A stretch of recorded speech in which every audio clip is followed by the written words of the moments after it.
We now join Rashida Lucas and T.P. Lucas as Judge Lynn hears their case. Mr. Lucas, you have brought Mrs. Lucas here to court in order to recover either your 2000 Camry that you said you upgraded or the value of the upgrades that you put in the Camry that you say she took. And I know that you're wearing sunglasses, which usually is not permitted in a courtroom, but I understand that you have an eye issue, glaucoma, and the lights are bothering you. Mr. Lucas, I'm going to start with you. Why don't you tell me how we got here and why it is you've needed to come to court to get this car back?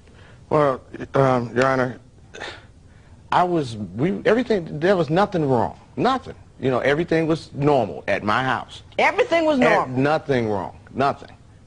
Rashida told me, baby, I'll be back, and she left. You know, this was back in November. Mrs. Lucas, Mr. Lucas says you had a great relationship. Yes, we had a wonderful relationship. Why don't you tell me what was wonderful about it? It was wonderful. We were like best friends. I believe, you know, he's my soulmate. Everything was fine except he was too nice. It's too nice. I mean, how does one be too nice to one's wife? He was too nice, like it was scary nice. You know, it was like, you know the people that's it was like stalkerish nice, like you too nice, it's too good. Give me an example, because I cannot conceive of the world that you have structured for me here. Right, I mean, you know, too nice, like he would say, I love you, and it was like, I was like, okay, I was waiting for the punch, when you gonna kick me? It's scary. Some people just, you know, you could be nice, but you could be Lucas, too nice. You're gonna have to do better than that. He told you he loved you, and this was a problem. You put up your hands like, when is the punch going to come? You've been married for 5 years. Has he punched you yet? No. No, he's a wonderful man. He doesn't punch you. He's a wonderful man. Yes, I'm just not used So to the that. I love you is too much for you. It's not too much, but you don't have to tell me like twice a week.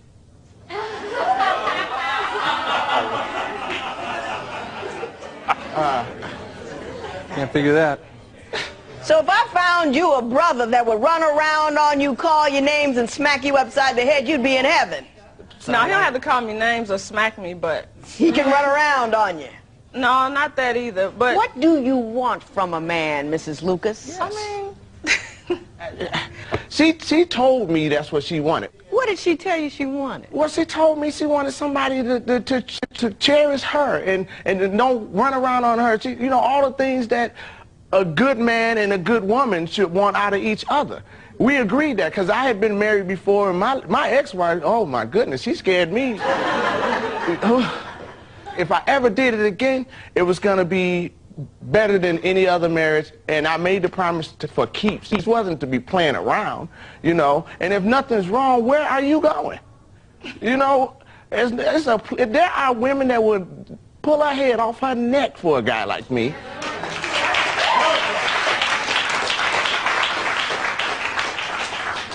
I'm going to ask you one more time. He made me gain weight. Okay, how did he make you gain weight? Because, I mean, now the man can cook, brother can throw down. But he cooked 4-course meals for breakfast, lunch, dinner.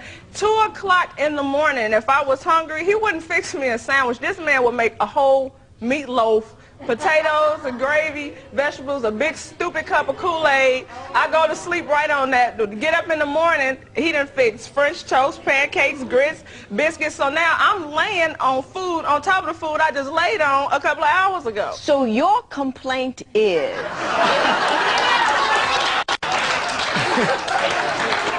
that this man cooked too often and too well, and he made me gain weight.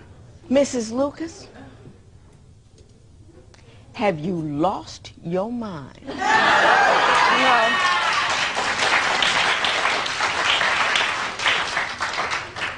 I have women coming in here whose men are leaving them because they got too heavy. You got heavy based on his...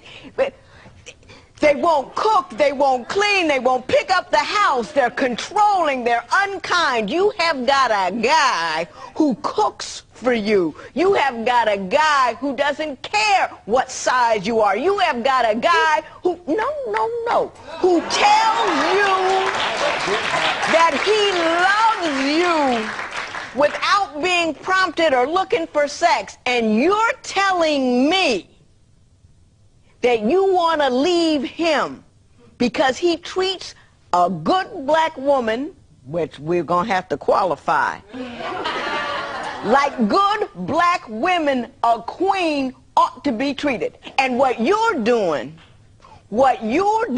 is taking a I am a self-centered individual, and I don't appreciate what a man has brought to my table, so I'm going to make up some stupid reason to say what it is. It's stupid. And I very rarely say that about anybody. Do I, Joe? I don't say things are stupid.